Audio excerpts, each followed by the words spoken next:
Hello mga sangkay! Welcome back to my channel. Ito po muli yung sangkay na si Sangkay Loans muling nagbabalik. Kumusta? Kumusta kayong lahat? Sana nasa maayos na kalagayan ng lahat. Mapadito sa Pilipinas or sa mga nasa ibang bansa, dobling ingat tayo, no? So mega love shoutout sa inyong lahat. Sa Team Sangkay Original, Team Sangkay Sponsors, Team Kalingap, Kuya Val at Edna Kalingap Rob. Sa lahat ng aking mga followers, supporters, and subscribers, sa mga lolos, lolas, FWs, and PWDs. Mega love shoutout sa inyong lahat. And of course, I love you all. Yan. Kumusta kayong lahat, mga sangkay? Mega love shoutout sa Team Rochelle, kay Roel and Rachel, sa kanilang community, no? Sa kanilang mga followers. Team Kalingap, Kalingap Partners, and sa lahat ng aking mga followers, mega love shoutout sa inyong lahat. Of course, ang aking mga sponsors. Ngayong araw na ito mga sangkay, gagawa ko ng reaction video. Wala akong video clips na ipapapanood sa inyo. Tayo ay magbibigay lamang ng opinion or kuro-kuro patungkol dito sa aking napanood na live ni Daddy Donut kahapon, no?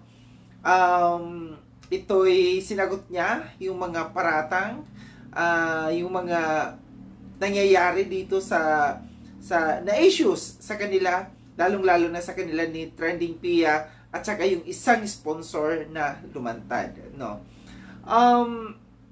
Para sa akin, no, medyo nakakalungkot itong nangyayari ngayon sa Rochelle community, no? Kasi umpisa pa lamang ng taon ng 2024, marami ng issues ang lumalabas dito sa Rochelle community. Para sa akin, parang hindi magandang sign yung mga ganito, no, na umpisa ng taon na mayroong mga ganitong issues na lumalabas dito sa community nito. Sana hindi lumala, sana matigil yung mga issues na ganito, pero kung patuloy at patuloy na magiging involve ang pera dito sa mga issues na ito, tingin ko maapektuhan itong Rochelle community, no? Dapat maiwasan, dapat maagapan yung mga ganito, no? Dapat merong strategy na dapat gawin or merong mga plano dito sa Rochelle community na para maagapan yung ganitong mga issues, no? Para sa akin, no, yung nagbigay tayo ng opinion nung isang kahapon patungkol doon sa video ni Trending P, no, naging balance ang ating doon, ng ating reaction. Ito naman, bigyan natin ng reaction itong sa kay Daddy Donut, no. Sa mga napanood ko dito sa revelation din ni Daddy Donut, no, marami tayong matututunan dito, no. Marami tayong malalaman na itong event pala na ito na meet and greet ng Rochelle community, akala natin masaya. Pero parang lumalabas na parang hindi ganun kaplanchado talaga at naging magulo yung lumalabas dito sa ngayon, no? Una na aking napansin dito yung sinasabi na si Roel hindi excited na bumalik ulit sa Baguio, no? Kasi kagagaling nga lang niya doon. Which is yung tayo na Kuya Val ang nandoon kasama natin dito si Roel. So sabi, hindi excited si Roel sa pagbalik doon dahil galing nga siya doon. Pero para sa akin, no, dapat mas excited nga dapat si Roel, no, kasi magiging kasama niya yung kanyang langga sa kanyang lakad na ito. Kasi nung pagpunta sa Baguio, hindi niya kasama si Rachel, no. So para sa akin, masasabi ko na mas dapat excited talaga si Roel na bumalik muli ng Daet ay ng Baguio, kasi nandiyan yung kanyang yung kanyang mahal, no, ang kanyang langga, makakasama niya, magkakaroon sila ng moment doon na makapamasyal, no, with yung family Morales.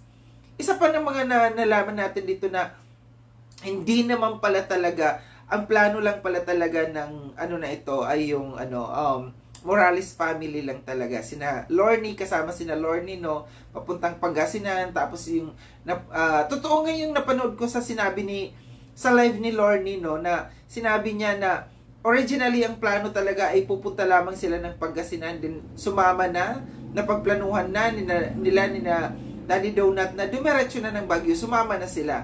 So, ito yung napanood ko ito sa live ni Lorne TV nung minsan na nag-live siya, no?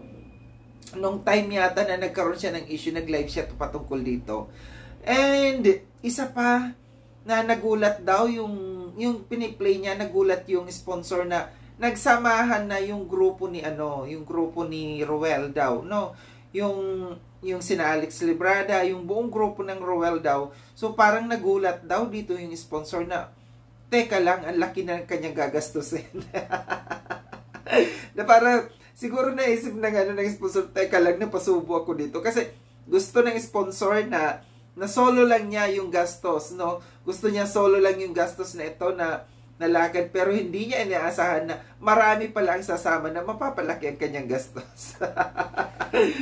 At saka isa pa, parang tinanggihan niya yata, no, yung offer na yung Starex, yung van ni Angie C ang gagamitin. Ayaw niya. Sabi niya, ayaw daw niya kasi gusto niya solo lang niya. Parang nakatatak lang itong lakad na ito para sa kanya.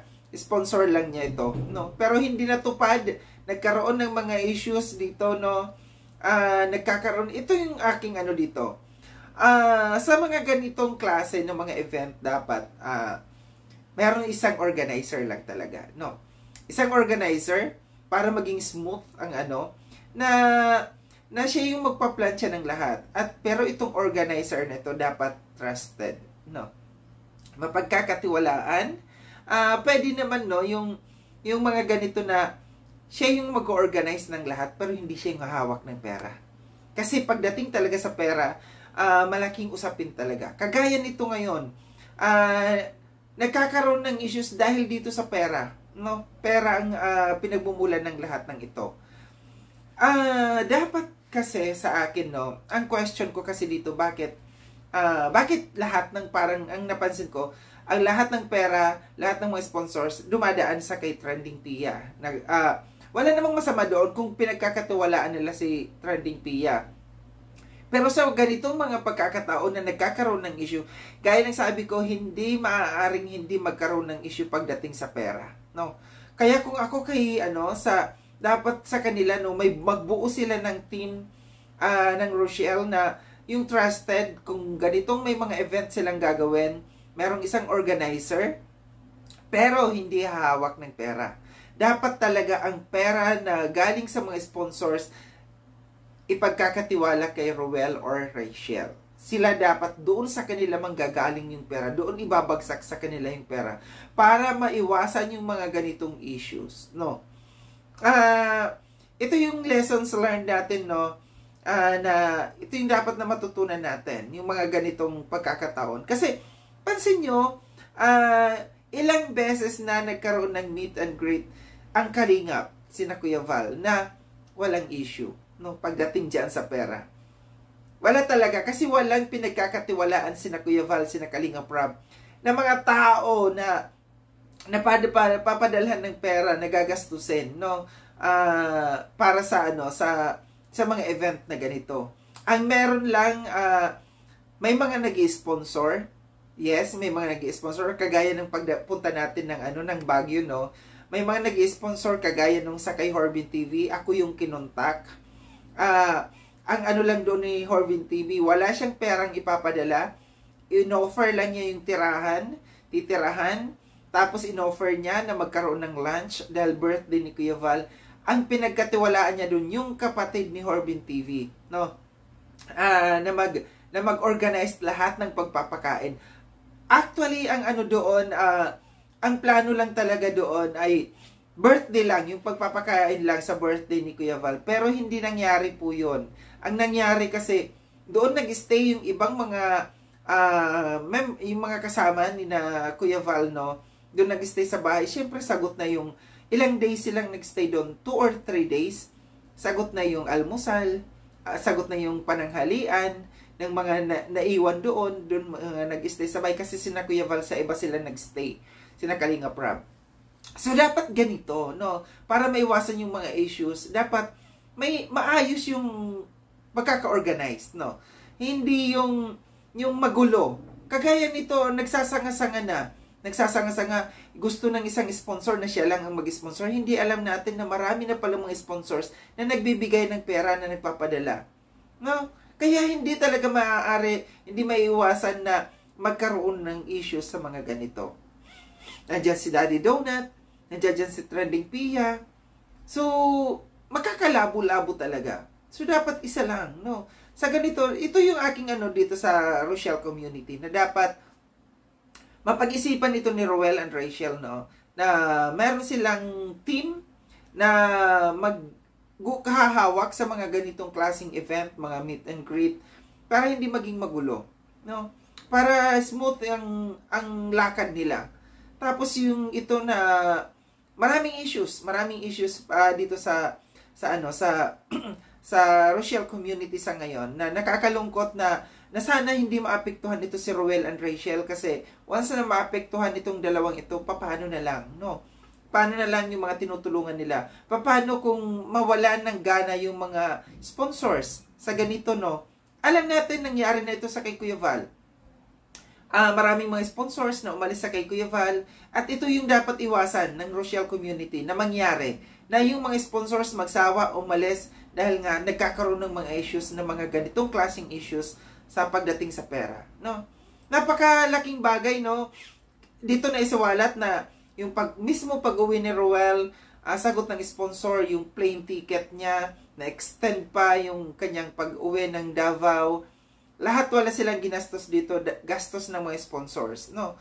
So, sabi nga ni Daddy Donut, meron siyang mga dito na siya daw mismo naglabas ng sariling pera niya sa sa lakad nilang ito, no? Kasi hindi magandang yung pagka-organized, kasi minsan wala pa raw silang kain, si Trending P ang may hawak ng pera. So, hindi sila nakasama sa Burnham Park, sa meet and greet.